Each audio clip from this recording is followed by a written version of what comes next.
30 വർഷത്തോളം ജയിൽ സർവീസിൽ ജോലി ചെയ്ത് കണ്ണൂർ സെൻട്രൽ ജയിലിൻ്റെ സൂപ്രണ്ടായി വിരമിച്ച ഡോക്ടർ വിജയൻ പി ആണ് ഇന്ന് നമ്മോടൊപ്പം.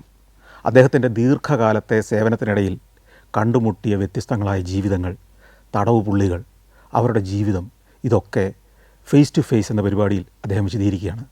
സ്വാഗതം. നമസ്കാരം. ഈ വിചിത്ര സ്വഭാവമുള്ള ചില തടവ് പുള്ളികളെ ഈ കാലത്തിനിടയ്ക്ക് 10-30 വർഷത്തോളം ഉണ്ടായിരുന്നല്ലോ സർവീസിൽ. അങ്ങനെയുള്ള ചിലരെയൊക്കെ ഓർമ്മയുണ്ടോ? മാനന്തവാടി ഞാൻ ജോലി ചെയ്യുമ്പം ഒരു മനുഷ്യൻ ഒരു ഉച്ച കഴിഞ്ഞപ്പം എൻ്റെ അടുത്ത് സ്റ്റാഫ് വന്നു, സാറേ ഒരു വെരിഫിക്കേഷൻ ഉണ്ട്, അപ്പം സൂപ്രണ്ട് വെരിഫൈ ചെയ്യണം. പുതിയ അഡ്മിഷൻ വന്ന് അവരെടുത്ത് രജിസ്റ്ററിലൊക്കെ ചേർത്ത് കഴിയുമ്പം ഒരു ഉദ്യോഗസ്ഥൻ ഈ രജിസ്റ്ററും തടവാറിനെ കൂടെ നമ്മുടെ മുമ്പിൽ കൊണ്ടുവന്നിട്ട് വാറൻറ്റും തന്ന് നമ്മൾ ഇയാളെ വെരിഫൈ ചെയ്യണം. അയാളുടെ പേര്, അഡ്രസ്സ് എല്ലാം ചോദിച്ച് ഇയാളെ ഐഡൻറ്റിഫിക്കേഷൻ മാർക്സ് എല്ലാം നമ്മൾ നോക്കി വെരിഫൈ ചെയ്ത് നമ്മൾ ഒപ്പിടുമ്പോഴാണ് ഇയാളെ പിന്നെ അകത്തേക്ക് വിടുന്നതൊക്കെ. ചിലപ്പോൾ സമയമില്ലാത്തതിൻ്റെ അകത്ത് പോയതിന് ശേഷം തിരിച്ചായിരിക്കും വെരിഫൈ ചെയ്യുന്നത്. അന്ന് ഉരിച്ചു കഴിഞ്ഞപ്പോൾ അവർ വന്ന് പറഞ്ഞാൽ ഒരു വെരിഫിക്കേഷൻ പറഞ്ഞ് കൊണ്ടുവരാൻ പറഞ്ഞു. സന്തോഷം എന്നാണ് അയാളുടെ പേര്. അപ്പോൾ അയാൾ വന്ന് ഇങ്ങനെ സംസാരിച്ച് ഞാൻ എന്താ കേസെന്ന് വെച്ചപ്പോൾ മോഷണമാണ്. ഞാൻ എന്ത് മോഷ്ടിച്ചു? സാറേ ഞാൻ ഇച്ചിരി അരി മോഷ്ടിച്ചാന്ന് പറഞ്ഞു. ഞാൻ ഇച്ചിരി അരി മോഷ്ടിച്ചേ? അതെ സാറേ ഇച്ചിരി അരി മോഷ്ടിച്ചാന്ന് പറഞ്ഞു. അപ്പം എനിക്ക് ഭയങ്കര ബുദ്ധിമുട്ടായിപ്പോയി, കാരണം നമ്മൾ ജീൻ വാൽജീനെ കാണുന്നതല്ല ആ സംഭവം. അപ്പോൾ അങ്ങനെ അന്വേഷിച്ചപ്പോഴാണ് ആൾ പറയുന്നത്, ആളന്ന് വയനാട്ടിൽ ഈ കണ്ണൂർ ജില്ലക്കാരനാണ്.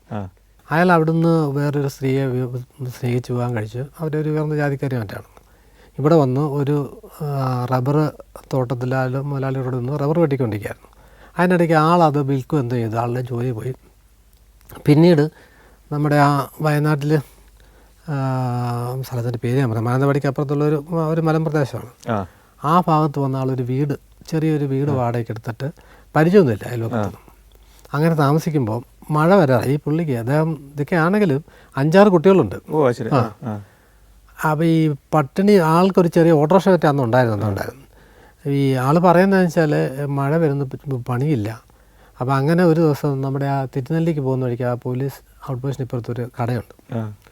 രാത്രിയിൽ അദ്ദേഹം ഓട്ടോ എടുത്ത് പോയി, ഒരു മഴ സമയത്ത് പോയിട്ട് ഈ കട തുറന്ന് ഒരു 40 കിലോ അരി എടുത്തു. ഒരു ചാക്ക് അരി എടുത്തത് 40 കിലോ ആയിരിക്കാം. അതിപ്പം മേശ തുറന്ന ഇച്ചിരി പൈസ ഉണ്ട്, അതിൽ 1000 ചില്ലാൻ രൂപ.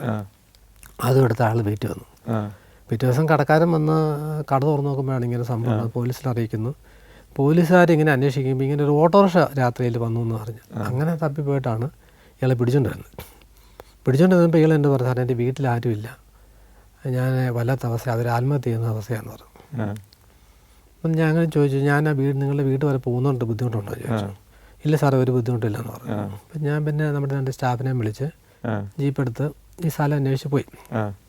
അവിടെ ചെന്നപ്പോൾ ആർക്കും അറിയത്തില്ല ഇയാളെക്കുറിച്ച്. അങ്ങനെ അന്വേഷിച്ച് പോകുമ്പോൾ ഒരു ചേട്ടത്തേക്ക് ഉണ്ട്. അപ്പോൾ ഈ ചേട്ടത്തോട് ചോദിച്ചു, ചേട്ടത്തി ഇങ്ങനെ എനിക്കറിയാൻ പോലെ ഈ ഞാൻ ആ വീടെടുത്ത് കൊടുത്തതെന്ന് പറഞ്ഞു. അങ്ങനെ അവിടെ ചെന്ന് നമ്മൾ കഥയെ തട്ടി അവർ വന്നു, ഒരു സ്ത്രീവൻ തുറന്നു. ആരാ? ഞാൻ പറഞ്ഞു, ഞാൻ ജയിലിലെ സൂപ്രണ്ടാണ്, സന്തോഷം അവിടെ ഉണ്ട്, അപ്പോൾ നിങ്ങൾ പേടിക്കൊന്നും വേണ്ട എന്തെങ്കിലും പറഞ്ഞിരിക്കുമ്പോൾ അവർ കഥയൊക്കെ അവർ പറഞ്ഞു, സാറേ ഞങ്ങൾ ഇതിലും ഭേദം ആത്മഹത്യ ചെയ്താൽ മതിയായിരുന്നു, ഞാൻ ഈ പിള്ളേർക്കെല്ലാം കൂടെ വിഷം കൊടുത്ത് ആത്മഹത്യയുള്ളത് ഞാൻ പറഞ്ഞു, നിങ്ങൾ അങ്ങനെ വിഷമിക്കാനൊന്നും ഇല്ല അതിനകത്ത്, കാര്യങ്ങളൊക്കെ പറഞ്ഞ് അവർ പറഞ്ഞ് ഇതാണ് അവസ്ഥ. അന്ന് ഈ കുട്ടികളെല്ലാം നന്നായിട്ട് പഠിക്കും. മൂത്ത പയ്യൻ +2 അന്ന് മിക്ക വിഷയങ്ങളും ഒന്നിനൊഴിവാക്കി എല്ലാ A+ ഉണ്ടായിരുന്നു. എറണാകുളത്തൊരു ബേക്കറി നിൽക്കുക, അവനിക്ക് അതൊന്നും അറിഞ്ഞിട്ടില്ല. രണ്ടാമത്തെ കുട്ടി 10 പരീക്ഷ എഴുതിയിട്ടിരിക്കുന്നു, ആ കുട്ടിക്ക് നല്ല മാർക്കുണ്ട്. ഇങ്ങോട്ട് വന്ന് പറയാൻ കൊച്ചു കുട്ടിയുണ്ട്, അതിനെ ഒക്കത്തിരുത്താൻ പറ്റുന്ന രീതിയിലൊരു കുട്ടിയുണ്ട്. അപ്പോൾ ഈ കുട്ടികളെല്ലാം തന്നെ നന്നായിട്ട് പഠിക്കുകയും ചെയ്യുന്നുണ്ട്. അതാണ് നമുക്ക് ഭയങ്കര അത്ഭുതം ഉണ്ടാക്കിയത്. അപ്പോൾ ഞാൻ പറഞ്ഞു, ഞങ്ങൾ കുറച്ച് പൈസ കയ്യിലുണ്ടായിരുന്നു, അത് കൊടുത്തിട്ട് പറഞ്ഞ് നിങ്ങൾക്ക് എന്ത് ആവശ്യം ഉണ്ടെങ്കിലും പറഞ്ഞാൽ മതി, നിങ്ങൾ പേടിക്കണ്ട. അങ്ങനെ ഈ ചേട്ടത്തി നമ്മൾ ഏൽപ്പിച്ചിട്ട് തിരിച്ചു വന്നു ഞാൻ പിറ്റേ ദിവസം മജിസ്ട്രേറ്റിൽ പോയി കണ്ടു. അപ്പോൾ ലേഡിയായിരുന്നു. അവരോട് ഞാൻ ഈ കാര്യങ്ങളൊക്കെ പറഞ്ഞു. അവർ പറഞ്ഞു, സൂപ്രണ്ടിൻ്റെ കാര്യം ചെയ്യും, അയാളുടെ ഒരു അപേക്ഷ മേടിച്ചു തരാൻ പറഞ്ഞു. അങ്ങനെ അയാൾക്ക് ഈ സെൽഫ് ബോണ്ടിന് വിടുന്ന ഒരു സംഭവം, ചെറിയ ചെറിയ ഇപ്പം മോശ കേസിലാണെങ്കിൽ തന്നെ ചെറിയ കുറ്റമൊക്കെ ആണെങ്കിൽ അവരുടെ സ്വന്തം ജാമ്യത്തിൽ മജിസ്ട്രേറ്റിന് വിടാം. അങ്ങനെ ആളെ വിട്ടു കഴിഞ്ഞിട്ട് അവിടെ നമ്മുടെ ഈ വയനാട് ഡെവലപ്മെൻറ്റ് സൊസൈറ്റി സംഭവമുണ്ട്, WSS. അപ്പോൾ അവിടെ ഒരു അച്ഛനുണ്ട്, അച്ഛൻ എൻ്റെ സുഹൃത്താണ്. ഞാൻ അച്ഛനെ കണ്ടിങ്ങനെ കാര്യം സംസാരിച്ചു. അച്ഛൻ പറഞ്ഞു, സാറേ നമുക്ക് എന്തെങ്കിലും ചെയ്യാൻ പറ്റുമെന്ന് നോക്കാമെന്ന്. പിന്നെ അവിടെ മറ്റേ DYFIക്കാർ പിള്ളേർ നല്ല ആക്റ്റീവായിട്ടുള്ള കുറച്ച് മാനന്തവാടിയിലുണ്ട്. നമ്മുടെ ഇപ്പം മിനിസ്റ്റർ കേളുവേട്ടൻ്റെ ഒക്കെ, അപ്പോൾ അവരുടെ ശ്രദ്ധപ്പെടുത്തി അവരെല്ലാം കൂടെ വന്ന് അച്ഛൻ എന്നിട്ട് ആ സ്ത്രീക്ക് അവിടെ ഒരു ജോലി റെഡിയാക്കി.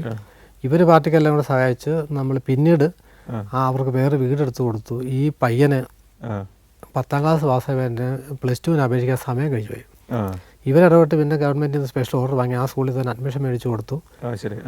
പിന്നെ ലോട്ടറി കച്ചവടമൊക്കെയാണ് ഇപ്പോൾ സന്തോഷം, ഇടയ്ക്ക് ഞാൻ വിളിക്കാറുണ്ട്.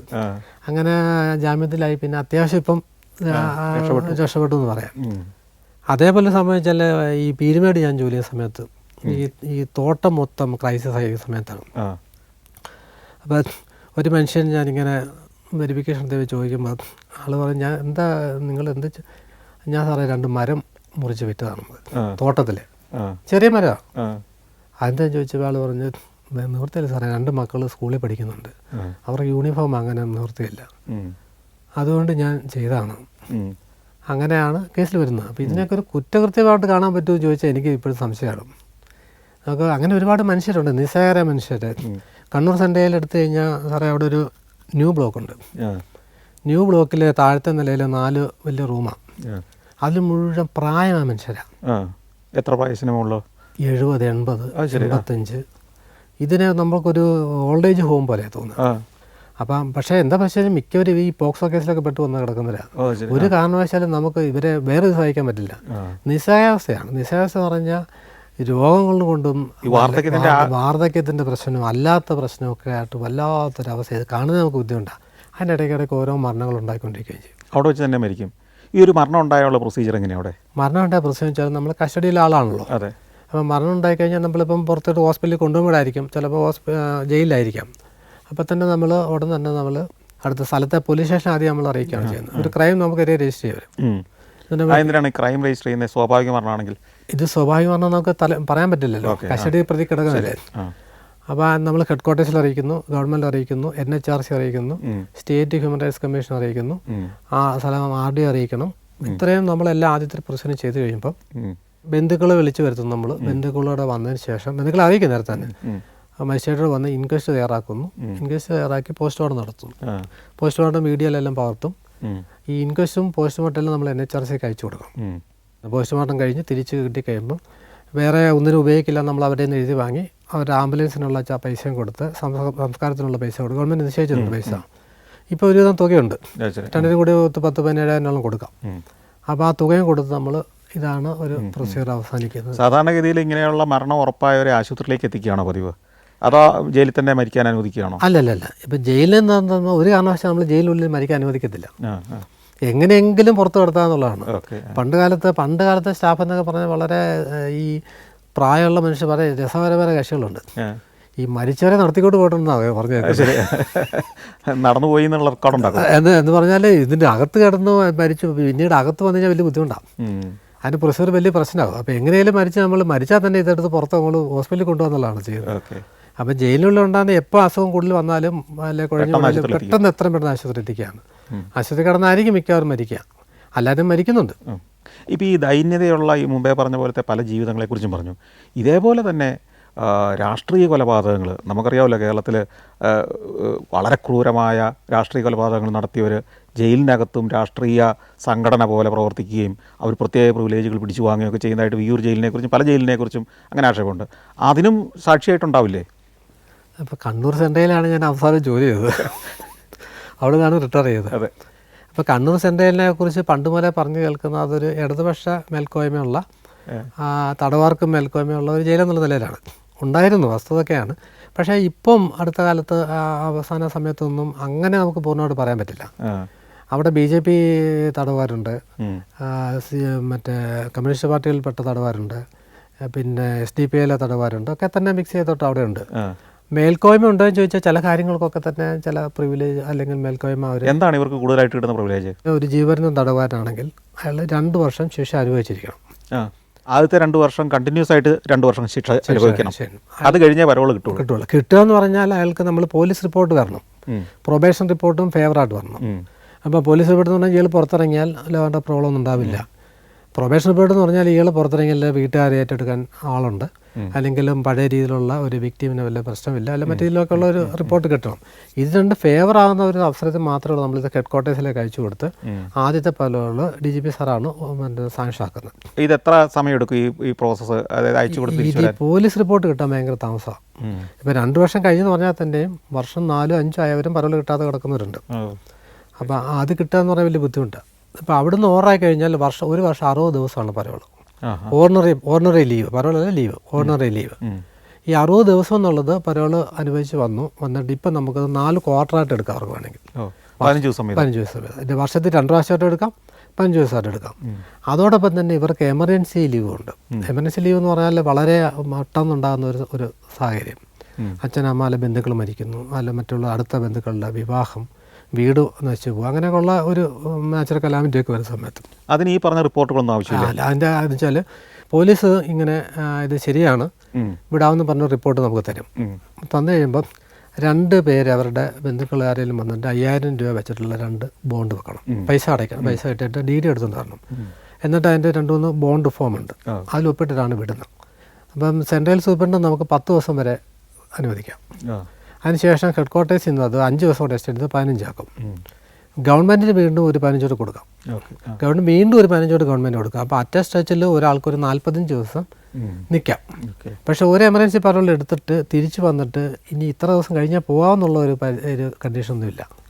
വേണമെങ്കിൽ പിന്നെയും ഉടനെ എടുക്കാം. അങ്ങനെയാണ് ഇവർ പലരും പുറത്ത് കാണുന്നത് അല്ലേ? അപ്പോൾ അത് അങ്ങനെ ഉണ്ടാകുന്നുണ്ട്. പണ്ടൊക്കെ ആളുകൾ ധരിച്ചിരുന്നത് ജീവജാലം മുഴുവൻ കിടക്കുന്നതിനാണ് ജീവപര്യന്തം എന്നാണ്. ശരിക്കും അതാണല്ലോ ഉദ്ദേശം. അതെ അതെ അതെ. പക്ഷേ അതിപ്പോൾ എത്ര വർഷമാണ് ശരിക്കും? അല്ല, അതിനെ വർഷം എന്നുള്ളത് നിജപ്പെടുത്തിയിട്ടേ ഇല്ല. ഇപ്പോഴും ജീവൻ എന്ന് പറഞ്ഞാൽ ജീവാന്ത്യം വരെ തന്നെയാണ്. പക്ഷേ അതിൻ്റെ റെമിറ്റ് ചെയ്യാനുള്ള അധികാരം ഗവൺമെൻറ്റുണ്ട്, നമ്മുടെ സ്റ്റേറ്റിനുണ്ടല്ലോ. ജീവന തടവിന് ശിക്ഷിച്ചിട്ടുള്ള തടവൻ അയാൾ വധശിക്ഷയാണല്ലോ ഒരു 302 പഴയ 302 മാക്സിമം സെൻറ്റൻസ് പറയുന്നത്. അങ്ങനെ വധശിക്ഷ ലഭിക്കാൻ അർഹതയുള്ള കുറ്റം ചെയ്ത ഒരാളെ അയാൾ ജീവനത്തിലായിരിക്കും ശിക്ഷിച്ചിരിക്കുന്നത്. അയാൾക്ക് ഒരളവില്ലാതെ അയാൾ 14 വർഷം കിടന്നിരിക്കണം, റെമിഷൻ ഒന്നും ഇല്ലാതെ. അങ്ങനെ 14 വർഷം തികഞ്ഞവരെ പിന്നെ ഈ പ്രായമുള്ളവരെ ഉണ്ട്, 65 വയസ്സുള്ള പുരുഷന്മാരെ, 55 വയസ്സ് സ്ത്രീകളെയും അവരെ ഈ കമ്മിറ്റി നമുക്ക് ഉൾപ്പെടുത്തും. ചെറിയ ശിക്ഷക്കാരെ ഇത്ര വർഷം കംപ്ലീറ്റ് ചെയ്ത് കഴിയുമ്പം അവരെ ഉൾപ്പെടുത്തും. പക്ഷേ ഇതിനൊക്കെ തന്നെ ഈ പറയുന്ന പോലെ പോലീസ് റിപ്പോർട്ടും പ്രൊബേഷൻ റിപ്പോർട്ടും ഫെയറായിട്ട് വരണം. ജയിലിനുള്ളിൽ ഇവർ മോശം പ്രവൃത്തികളൊന്നും ചെയ്യാൻ പാടില്ല, മറ്റു കുറ്റകൃത്യങ്ങൾ ഏർപ്പെടും, അല്ലെങ്കിൽ കാര്യങ്ങൾ ചെയ്യാൻ പാടില്ല. അപ്പോൾ ഇതെല്ലാം വെച്ചിട്ട് നമ്മൾ വലിയൊരു റിപ്പോർട്ടുണ്ടാക്കി അതൊരു ബുക്ക് ഫോമിലാക്കും. ഈ കമ്മിറ്റിയാണ് ഈ ഓരോ കേസും പരിശോധിച്ച് റെക്കമെൻഡ് ചെയ്യുന്നത്. റെക്കമെൻഡ് ചെയ്തിട്ടുള്ള ആൾക്കാരെ നമ്മൾ ഈ ലിസ്റ്റ് അതിൻ്റെ ബാക്കിയെല്ലാം സംഭവം ആക്കി ഇതിൻ്റെ റെക്കോർഡ്സ് എല്ലാമായിട്ട് തിരുവനന്തപുരം നമ്മൾ ഹെഡ് ക്വാർട്ടേഴ്സിലെത്തിക്കും. അവിടുന്ന് അവർ എല്ലാം സ്ക്രൂട്ടിനി ചെയ്തിട്ട് ഗവൺമെൻറ്റിൽ കൊടുക്കുകയും ഗവൺമെൻറ്റാണ് അതിന് ഫൈനലായിട്ട് തീരുമാനം എടുത്തിട്ട് ഗവർണർക്ക് അയച്ചു കൊടുത്ത് ഗവർണർ ഒപ്പിട്ടതിന് ശേഷമാണ് ഇവരുടെ റിലീസുള്ളൂ. ശരി. അതായത് ഈ ജീവപര്യന്ത തടവുകാരുടെ മിക്കവാറും പേര് 12, 13, 14 വർഷം കഴിഞ്ഞ് റിലീസ്ഡ് ആവുന്നുണ്ടെങ്കിൽ അതെല്ലാം ഗവർണർ ഒപ്പിട്ടിട്ട് തന്നെയാണ്. അല്ലാതെ അല്ലെങ്കിൽ പിന്നെ പോകുന്ന കോടതി വെറുതെ വിടുന്ന കേസുകൾ മാത്രമേ ഉള്ളൂ. അപ്പോൾ ഇവർക്ക് ഈ പരോള് കിട്ടിയതൊക്കെ കുറയ്ക്കുമോ? പരോള് ശിക്ഷയുടെ ഭാഗമല്ല, ലീവ് ശിക്ഷയുടെ ഭാഗമാണ്. ഓക്കെ. അപ്പം നമ്മൾ ഈ പുറത്തു പോയതൊക്കെ തന്നെ ശിക്ഷയായിട്ട് എടുക്കുന്നത്, അതിനെ നമ്മൾ വേറെ മാറ്റത്തില്ല. അങ്ങനെയാണ്. അപ്പം ഇങ്ങനെയാണ് ഇവരുടെ റിലീസ് ഉള്ളൂ. അതുകൊണ്ട് തന്നെ 20 വർഷമായാലും 25 വർഷമായാലും 30 വർഷമായാലും നമ്മൾ ജയിലിൽ കിടക്കുന്നുണ്ട്. ഈ സെൻട്രൽ ജയിലിൽ ഈ കഠിന തടവ് അല്ലെങ്കിൽ സാധാരണ തടവ്, ജീവപര്യന്തം തടവ്, വധശിക്ഷയ്ക്കുള്ള തടവ്, ഇങ്ങനെയുള്ള ഓരോന്നിനും വ്യത്യസ്തമായ ട്രീറ്റ്മെൻറ്റാണോ അവിടെ കൊടുക്കുന്നത്? ഇല്ല, ഇപ്പം നമ്മൾ വധശിക്ഷയ്ക്ക് വിധിക്കപ്പെട്ട തടവുകാരെ പണ്ട് കണ്ടം സെല്ലുണ്ടായിരുന്നു. അപ്പം നമുക്ക് തൂക്കുവരമുണ്ടല്ലോ, അതിനോട് ചേർന്ന് കണ്ടം സെല്ലുണ്ടായിരുന്നു. പിന്നീട് സുപ്രീം കോടതി വിധി പ്രകാരം നമ്മൾ ഇവരെ സെപ്പറേറ്റ് ചെയ്യാൻ പാടില്ല എന്നുള്ള ഒരു വിധി വന്നു. ഇപ്പം നമ്മൾ സാധാരണ തടവരെ പോലെ തന്നെയാണ് നമ്മൾ, അതായത് ഒരു സെല്ലിൽ പല ആളുകളുടെ കൂടെ എങ്കിൽ ചിലപ്പോൾ അവർ നമ്മൾ സിംഗിൾ റൂമിലായിരിക്കും പാർപ്പിച്ചിരിക്കുന്നത്. അവർക്ക് ചിലത് പണി വരെ അവർക്ക് കൊടുക്കുന്നുണ്ട്, പണി കൊടുക്കാൻ പാടില്ല. കാരണം അവർക്ക് ചില സാധനങ്ങളൊക്കെ വാങ്ങാനുള്ള നിവൃത്തിയില്ലാത്തതുകൊണ്ട് ചെറിയ ജോലിയൊക്കെ നമ്മൾ കൊടുക്കുന്നുണ്ട്. വധശിക്ഷയ്ക്ക് വിധിക്കപ്പെട്ടവരൊക്കെ ഈ കാലഘട്ടത്തിൽ വന്നിട്ടുണ്ടോ? ഇപ്പോൾ കണ്ണൂർ ഇപ്പം തന്നെ 4 പേരുണ്ട്. അവർ പല സ്ഥലത്തുള്ള അവർ ഈ സാധാരണ തടവുകാരെ പോലെ തന്നെയാണ്, സാധാരണ തന്നെയാണ്. നമ്മൾ അവിടെ ഒരു കുറച്ചുകൂടെ സെക്യൂരിറ്റി ഉള്ളൊരു ബ്ലോക്കുണ്ട്, 10ാം ബ്ലോക്ക് എന്ന് പറയും, അതിലാണ് അവരെ പാർപ്പിച്ചിരിക്കുന്നത്. ഈ ജയിൽ ചാട്ടങ്ങൾ ഇടയ്ക്കിടയ്ക്കെല്ലാം ഉണ്ടാവുമല്ലോ. നമ്മൾ പ്രവർത്തിച്ച ജയിലിൽ എത്ര തവണ ഉണ്ടായിട്ടുണ്ട്? ഞാൻ വിയ്യൂർ സെൻട്രയിൽ ജോലി ചെയ്യുമ്പോൾ അന്ന് ഞാൻ അസിസ്റ്റന്റ് ജയിലറായിട്ട് കയറിയ ആ സമയത്ത് 10 നാളായില്ല. ലീവ് എടുത്ത് 2ാമത് പോയി ജോയിൻ ചെയ്തേ ഉള്ളൂ. 99-ലാണ്, 2000-ലാണ്. അപ്പോൾ ഇതുപോലെ നൈറ്റ് അന്ന് എനിക്ക് ലോക്കപ്പിൻ്റെ ചാർജ് എനിക്കായിരുന്നു. അന്നത്തെ കാലത്ത് നമ്മൾ ജയിൽ എല്ലാം ലോക്ക് ചെയ്ത് പുറത്തെ മെയിൻ വാതിലിൻ്റെ താക്കോല് നമ്മൾ അകത്തുനിന്ന് പൂട്ടിയിട്ട് ആ താക്കോലായിട്ടാണ് പോകുന്നത് ക്വാർട്ടേഴ്സിൽ. അപ്പോൾ രാത്രി അത് നമ്മുടെ കയ്യിലായിരിക്കും. അപ്പം നമ്മളറിയാതെ പുറത്തേക്ക് ഒരാൾക്ക് പോലും പോകാൻ പറ്റത്തില്ല, നമ്മൾ ഒന്ന് തുറക്കണം. ഇപ്പോൾ ആ സിസ്റ്റമൊക്കെ മാറി. ഇപ്പോൾ ഒരു ഉദ്യോഗസ്ഥന് ഉള്ളിൽ കിടക്കുന്നുണ്ട് രാത്രി, ഒരു ഓഫീസർ, അതുകൊണ്ട് അകത്തുനിന്ന് പൂട്ടും.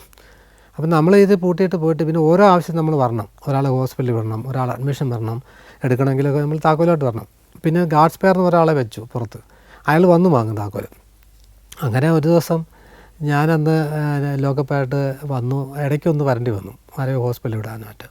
അതിനുശേഷം പോയി കിടന്ന് ഉറങ്ങിയൊരു വെളുപ്പിന് 4-5 മണിയായപ്പം എൻ്റെ ക്വാർട്ടേഴ്സിൻ്റെ വാതിക്കൽ നമ്മുടെ ജയിലർ ജോസഫ് സാറ് വന്നിട്ട് സ്കൂട്ട് വന്ന് ഓണടിക്കുന്നുണ്ട്. ചെറിയ മഴയുണ്ട്. ഞാൻ വന്ന് കഥ വിജയ ഒരു എസ്കേപ്പ് ഉണ്ടായിട്ടുണ്ട്, പെട്ടെന്ന് ജയിലോട്ട് പോകണം പറഞ്ഞു. ഞാൻ ഓടി ചെല്ലുമ്പോൾ ജയിലൊക്കെ തുറന്ന് സാറ് സൂപ്രണ്ടൊക്കെ അകത്തുണ്ട്. അല്ല, ഇങ്ങനെ ഒരു തടവുചാട്ടം ഉണ്ടായാൽ ഉടനെ പോലീസിനെ അറിയിക്കുകയാണ് ചെയ്യുന്നത്. എന്താണ് ചെയ്യുന്നത്? നമ്മളൊന്നും നമ്മുടെ ഭാഗത്തുനിന്ന് തന്നെ ശ്രമിക്കും കിട്ടാൻ വല്ല സാധ്യത ഉണ്ടോ എന്നുള്ളത്. അതെവിടെയൊക്കെയാണ് നോക്കുക? നമുക്ക് ഉള്ള വീട് നമ്മുടെ കയ്യിലുണ്ടല്ലോ അഡ്രസ്സൊക്കെ. അപ്പോൾ വീടിൻ്റെ ഭാഗത്തുള്ള നമ്മൾ ഉദ്യോഗസ്ഥരെയൊക്കെ നമ്മൾ അറിയിക്കുകയും ഒക്കെ തന്നെ നമ്മുടെ അങ്ങനെയാണ്. ഇപ്പോൾ സെൻട്രലിലൊക്കെയാണ് അതിന് സാധ്യത കുറവ്. നമ്മൾ ഉടനെ റെയിൽവേ സ്റ്റേഷൻ, ബസ് സ്റ്റാൻഡ് പോകാൻ സാധ്യതയുള്ള ഭാഗത്തൊക്കെ നമ്മളൊന്ന് ആദ്യം ഒന്ന് നോക്കും. പെട്ടെന്ന് അറിയിക്കും, പോലീസിനെ അറിയിക്കും. പിന്നെ പോലീസ് അകത്തോട്ട് വാങ്ങും. മിക്ക അവസരങ്ങളിലും നമ്മൾ തന്നെ പിടിക്കുന്നത്. ഇപ്പോഴും നമ്മൾ തന്നെയാണ് പോയി പിടിച്ച് പോലീസിന് കൊടുക്കുകയൊക്കെ ചെയ്യുന്നത്. ശരി. അല്ല, നമുക്ക് തന്നെ പോയി പിടിക്കാൻ അത്രയും മാൻ പവറും അത്രയും കപ്പാസിറ്റി അല്ല, നമ്മളതിന് എങ്ങനെയും വേറെ ജയിലിൽ നിന്നൊക്കെ ഒരു ടീമിനെ ഉണ്ടാക്കും. ആ സമയം നമ്മളൊരു സഹകരണമാണല്ലോ. അല്ലേ, ഇത് വന്നു കഴിഞ്ഞാൽ പിന്നെ ബുദ്ധിമുട്ടാവുമല്ലോ. അപ്പോൾ ഈ ഒരു വ്യക്തി തടവ് ചാടിയെന്ന് വെച്ചാൽ ഇയാൾ ഞാൻ ആദ്യം പറഞ്ഞ വെൽഫെയർ കമ്മിറ്റിയിലുള്ളൊരു തടവാനായിരുന്നു, കിച്ചൺ വെൽഫെയറിലുള്ള. അയാൾ സിദ്ദിഖെന്ന മറ്റാണ് പേര്, പാലക്കാടുകാരനാണ്. ഇയാൾ അന്ന് രാത്രി 12 മണിക്കോടുകൂടി തടവരെ നമ്മൾ കിച്ചണിൽ ഇറക്കുന്നു. അപ്പോൾ വെൽഫെയർമാരും ഉണ്ടാവും. അപ്പോൾ അതിന് മുമ്പ് അവിടെ സദ്യ നടന്നത്. സദ്യ നടന്ന സമയത്ത് കുറച്ച് വർക്ക് നടക്കുന്നുണ്ട്. അപ്പോൾ അതിൻ്റെ ഈ ചെറിയ ഈ തടി എന്തോ സാധനങ്ങളൊക്കെ ഉണ്ടായത്. പിന്നെ ഈ അണ്ടാവ് കൊണ്ടുവന്ന അണ്ടയൊക്കെ ഇതിൽ ചേർത്ത് കെട്ടി ഒരു ഏണി ഉണ്ടാക്കി നമ്മളാരും കാണാൻ കിച്ചൻ്റെ ബാക്കിൽ ഒരു സ്ഥലത്ത് ഇങ്ങനെ ഒളിപ്പിച്ച് വെച്ചിട്ടുണ്ടായിരുന്നു. അപ്പോൾ ഇവൻ എന്നിട്ട് ആ സമയത്ത് ഇറങ്ങി. അപ്പോൾ ഒരു ഉദ്യോഗസ്ഥനെ അകത്താളുമില്ല. PSC എന്നുള്ള ആൾ കുറേ എംപ്ലോയ്മെൻറ്റുകാരാണ് കൂടുതലും. ഒരാളെ ഹോസ്പിറ്റലിലേക്ക് വിട്ട് PSC-കാരൻ പോയി. പിന്നെ കിച്ചൺ ഇറക്കിയ ഒരു PSC-കാരൻ. അത് ഇത് ഈ സമയത്ത് കിച്ചണിൽ ജോലി ചെയ്തുകൊണ്ടിരിക്കുന്ന സമയത്താണ് ഇത്. കിച്ചണിൽ തടവരെ ഇറക്കിയ സമയത്ത് അവർ രാത്രി 12 മണിക്ക് അവരെ ഇറക്കത്തുള്ളല്ലോ. അപ്പോൾ ഒരു ഉദ്യോഗസ്ഥൻ ഈ ഗാർഡ് മറ്റേ ഗേറ്റ് കീപ്പറായിട്ടിരിക്കുന്ന ആൾ തന്നെ പോയി ആ ചാർജ് എടുത്തിട്ട് മറ്റേ ആളെ ഹോസ്പിറ്റലിൽ വിട്ട്. ഇയാൾ പോയി ഉറങ്ങാൻ തിരിച്ച് വന്ന് കിടന്നെന്ന് തോന്നുന്നു.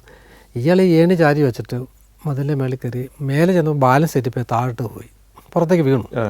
പിന്നെ കാലിന് പരിക്ക് പറ്റി. അവിടുന്ന് ഇയാൾ എങ്ങനെയോ ഇഴഞ്ഞും വെച്ചൊക്കെ റോഡിൽ വന്നു. ഷൊർണൂർ റോഡാണ് നമ്മുടെ മെഡിക്കൽ കോളേജ് റോഡ്. അവിടെ വന്ന് ഓപ്പോസിറ്റ് ഒരു വീട്ടിൽ ഈ പണിതുകൊണ്ടിരുന്ന വീട് അവിടെ വിളിച്ചിരുന്നു. അപ്പം നമ്മുടെ ഉദ്യോഗസ്ഥരൊക്കെ നമ്മൾ പല ഭാഗത്തും പോകുന്നുണ്ട്. അങ്ങനെ അയാൾ രാവിലെ എന്നിട്ട് റോഡിൽ വന്നിട്ട് ഏതോ ഒരു ലോറിക്ക് എന്തോ കൈ കാണിച്ച് അതിൽ കയറി മെഡിക്കലിൽ പോയി അതിൽ ചികിത്സിക്കാൻ പോയി നിൽക്കുക. അങ്ങനെയാണിത് ആരോ ഇങ്ങനെ നമ്മൾ അറിഞ്ഞ് നമ്മൾ പോയി പിടിച്ചുകൊണ്ട് വരുന്നത്. അന്വേഷിച്ച് പറയുക വെച്ചാൽ ഇവൻ്റെ എതിരെ ആരോ സാക്ഷി പറയുന്ന ഒരു കള്ളസാക്ഷി പറഞ്ഞു എന്നാണ് പറയുന്നത്. അയാളെ ശരിയാക്കാൻ പോയതാ, ഒന്ന് കാണാൻ വേണ്ടി പോയതാണെന്നാണ് അയാൾ പറയുന്നത്. ഈ തിരിച്ചു എത്തിക്കഴിഞ്ഞാൽ ഇയാളുടെ ഒരു ദിവസത്തെ ട്രീറ്റ്മെൻറ്റ് എങ്ങനെയായിരിക്കും? തിരിച്ചെത്തിക്കഴിയുമ്പോൾ ഉദ്യോഗസ്ഥരുടെ ദേഷ്യം ഒന്ന് തീർക്കും കൊണ്ടുവന്നു കഴിഞ്ഞാൽ. അതിനുശേഷം പിന്നെ ഈ ചില കെട്ടിയ ആനുകൂല്യങ്ങളൊക്കെ പോകും, ജോലി പോവും, സെപ്പറേറ്റ് നമ്മൾ ഇടും. പിന്നെ ബോർഡ് വെക്കും, ഇനി എസ്കേപ്പ് ബോർഡ് എന്നൊരു ബോർഡൊക്കെ. അപ്പോൾ അയാളെ ചിലപ്പോൾ നമ്മൾ ആ ബ്ലോക്കിൽ കൊണ്ടിട്ട് അല്ല സെല്ലിട്ടിട്ട് അയാളുടെ മുമ്പിൽ ഒരു ബോർഡ് വെച്ചിരിക്കും. അപ്പോൾ ഓരോ ഉദ്യോഗസ്ഥരും ഓരോ സമയം അതിൽ നോട്ട് ചെയ്യണം. ഇയാൾ അകത്തുണ്ടെന്ന് ഉറപ്പ്. അങ്ങനെ കുറേ നാളത്തേക്ക് വെക്കും. പിന്നെ ഇതൊക്കെ റിലാക്സ് ചെയ്ത് കൊടുക്കും. ഫോൺ സൗകര്യം കട്ട് ചെയ്യും, ഇൻ്റർവ്യൂ കട്ട് ചെയ്യും, അങ്ങനെയൊക്കെ ആദ്യം ചെയ്യും. പിന്നെ കുറേ കഴിയുമ്പോൾ ഇതൊക്കെ കട്ട് ചെയ്ത് പോവും. അങ്ങനെയൊക്കെ അങ്ങനെയാണ് സംഭവം ഉണ്ടാകുന്നത്. അയാൾ കേസ് രജിസ്റ്റർ ചെയ്യും, എസ്കേപ്പിൻ്റെ കേസ്. കോടതിയിൽ കേസുണ്ടാവും. 6 മാസം വരെ ശിക്ഷയുള്ളൂ. അതുപോലെ തന്നെ ഈ രോഗികൾ തടവുകാരായിട്ട് വരുമല്ലോ. ഇപ്പോൾ ഉദാഹരണത്തിന് ഹൃദ്രോഗമുണ്ട്, അല്ലെങ്കിൽ ക്രിട്ടിക്കൽ സ്റ്റേജിലുള്ളവരുണ്ട്. അങ്ങനെയൊക്കെ വന്നാൽ അവർക്ക് പ്രത്യേക മരുന്ന് കൊടുക്കേണ്ടി വരും, അവർക്ക് പ്രത്യേക ടൈം ടേബിൾ വേണ്ടി വരും, അവർക്ക് പ്രത്യേക ഭക്ഷണം ചിലപ്പോൾ കഴിക്കണമെന്ന് നിർദ്ദേശം ഉണ്ടാവും, ചിലപ്പോൾ അവർക്ക് പ്രത്യേക വിശ്രമം ആവശ്യമാകും, തൊഴിലെടുക്കാൻ പറ്റില്ലായിരിക്കും. അങ്ങനെയുള്ളവർക്കൊക്കെ എന്ത് ഫെസിലിറ്റി ഇവിടെ കൊടുക്കുന്നത്? അല്ല, നമ്മുടെ സെൻട്രൽ ജയിലിലാണെങ്കിൽ അങ്ങനെ വരുന്ന ആൾക്കാരെ ഇപ്പോൾ ജയിലിലേക്ക് നമ്മൾ ഒരു തടവുകാരൻ നടന്നു വരണമെന്നാണ്, കിടന്നു വരാൻ പാടില്ല. പോലീസ് കൊണ്ടുവന്നാൽ അയാൾ നടന്നു വരണം. അല്ലെന്നുണ്ടെങ്കിൽ നമുക്ക് അഡ്മിഷൻ എടുക്കാൻ പാടില്ല. അത് നമ്മൾ നോക്കിയിട്ട് നമുക്ക് എന്തെങ്കിലും ബുദ്ധിമുട്ടുണ്ട് നമ്മൾ പേഷ്യൻറ്റിനെ അറിയിക്കുമോ, അപ്പോൾ തന്നെ നമ്മൾ ഹോസ്പിറ്റലിലേക്ക് വിടുകയൊക്കെ ചെയ്യാം. ഉള്ളിൽ ഞാൻ പറഞ്ഞില്ലേ ഹോസ്പിറ്റലുണ്ടെന്ന് പറയില്ലേ. അപ്പോൾ അവർ ബെഡ് ഡോക്ടർ നോക്കിയിട്ട് ബെഡ് കൊടുത്തിട്ട് അവിടെ തന്നെ ആയിരിക്കും മിക്കവാറും ഉണ്ടാവുക. അത്യാവശ്യം ട്രീറ്റ്മെൻറ്റും മെഡിക്കേഷൻ എല്ലാം തന്നെ അവിടെ തന്നെ നടക്കും. ആവശ്യമുണ്ട് നമ്മൾ പുറത്തേക്ക് ഹോസ്പിറ്റലിലേക്ക് വിടും. അങ്ങനെയാണ് ചെയ്തു വരുന്നത്. പിന്നെ ചെറിയ ജയിലുകളിൽ ഇതിന് സൗകര്യം ഇല്ലാത്തതുകൊണ്ട് ഇവരെ ഇത്ര ആൾക്കാരെ സെൻട്രലിലേക്ക് ട്രാൻസ്ഫർ ചെയ്യും. ഈ സർവീസ് കാലത്തെ ഏറ്റവും അവിസ്മരണീയമായ ഒരു സംഭവം ഓർത്താൽ എന്തായിരിക്കും? ഞാൻ ജോയിൻ ചെയ്ത ഒരു സന്ദർഭത്തിൽ ആ സമയത്ത് കോഴിക്കോട് ജില്ലയിൽ എന്നെ സംബന്ധിച്ചോളം നമ്മൾ അത്ര വലിയൊരു സാമ്പത്തിക മെച്ചപ്പെട്ട ഒരു ജീവിത സാഹചര്യത്തിലൊന്നും അല്ല ഞാനും പോകുന്നത്. അപ്പം ഷൂസൊന്നും ഞാൻ അതിന് മുന്നേ ധരിച്ചിട്ടില്ല.